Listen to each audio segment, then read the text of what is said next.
Hi families, இன்றைக்கி நம்ம என்ன பார்க்க போகிறோன்னு பார்த்தீங்கன்னா, சிக்கன் கிரேவி எப்படி செய்கிறதுன்னு பார்க்கலாம் வாங்க. ஒரு வடை சட்டியில் எண்ணெய் ஊற்றிக்கலாம். அதுக்கு தேவையான பொருளை கட் பண்ணி வச்சுருக்கோம். இப்போ ஒவ்வொன்றா சேர்த்திக்கலாம். சின்ன வெங்காயம் கொஞ்சம், பெரிய வெங்காயம் கொஞ்சம் போட்டு, ஒரு பச்சை மிளகாய், ஒரு காஞ்ச மிளகாய் போட்டுக்கலாம். நல்லா வணக்கிக்கலாம். கருவேப்பிலை சேர்த்திக்கலாம். இப்போ இந்த மாதிரி வெங்காயம் வணங்கினதுக்கப்புறம் நம்ம தக்காளி சேர்த்திக்கலாம். தக்காளி வணங்கினதுக்கப்புறம் நம்ம மஞ்சத்தூள் போட்டுக்கலாம். இப்போ வீட்டில் அரைச்சி வச்ச குழம்பு மிளகாத்தூள் ஒரு அரை டம்ளர் போட்டுக்கலாம். போட்டு நல்லா மிக்ஸ் பண்ணி எடுத்து ஆற வச்சு மிக்சியில் போட்டு நம்ம அரைச்சி எடுத்துக்கலாம்.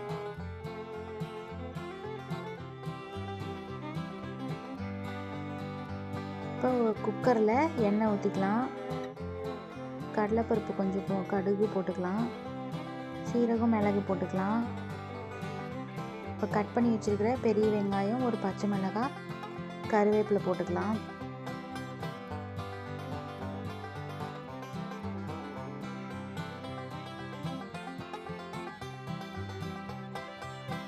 இப்போ நம்ம சுத்தம் பண்ணி வச்சுருக்கிற சிக்கன் போட்டுக்கலாம். சிக்கன் போட்டு நல்லா வணக்கிக்கலாம். இப்போ இஞ்சி பூண்டு பேஸ்ட்டு போட்டுக்கலாம். தேவையான அளவு மஞ்சத்தூள் போட்டுக்கலாம். கல்லுப்பு போட்டுக்கலாம். நல்லா இப்போ மிக்ஸ் பண்ணிக்கலாம். கறி நல்லா வணங்கட்டும்.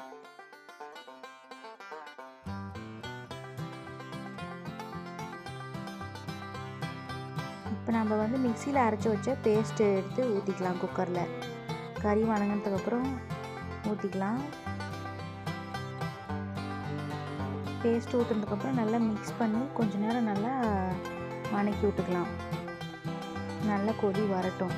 பச்சை வாசனை போகிற அளவுக்கு நல்லா வணக்கி விட்டுக்கலாம். இப்போ காஷ்மீரி சில்லி பவுடர் ஒரு அரை ஸ்பூன் போட்டுக்கலாம். நல்லா மிக்ஸ் பண்ணிவிட்டு நல்லா இந்த மாதிரி கொதி வரணும்.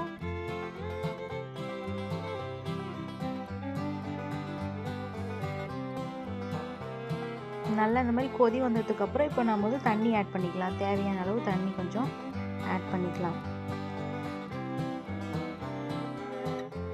இப்போ மிக்ஸ் பண்ணிவிட்டு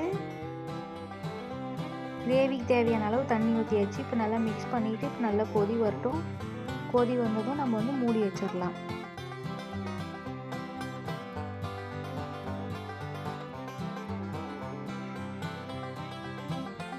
2 விசில் விட்டு எடுத்துக்கலாம். 2 விசில் வந்தாச்சு. இப்போ ஓப்பன் பண்ணி பார்க்கலாம்.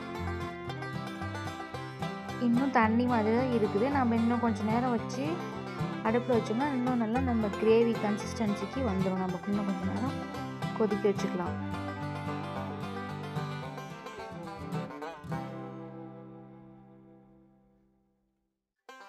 சிக்கன் வெந்துருச்சு.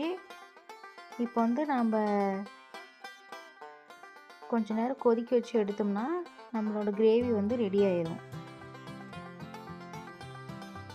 நல்லா கொதிச்சிருச்சு. இப்போ நம்ம கொத்தமல்லி தூவி இறக்கணும்னா சுவையான சூடான சிக்கன் கிரேவி தயாராகிருச்சு. பார்க்கும்போதே நல்லா சாப்பிடணும்னு தோணுது. வாங்க சாப்பிட்லாம். இந்த வீடியோ உங்களுக்கு பிடிச்சிருந்துச்சுன்னா லைக் பண்ணுங்கள், ஷேர் பண்ணுங்கள், கமெண்ட் பண்ணுங்கள். மறக்காமல் சப்ஸ்கிரைப் பண்ணிடுங்க. டாடா பாய்.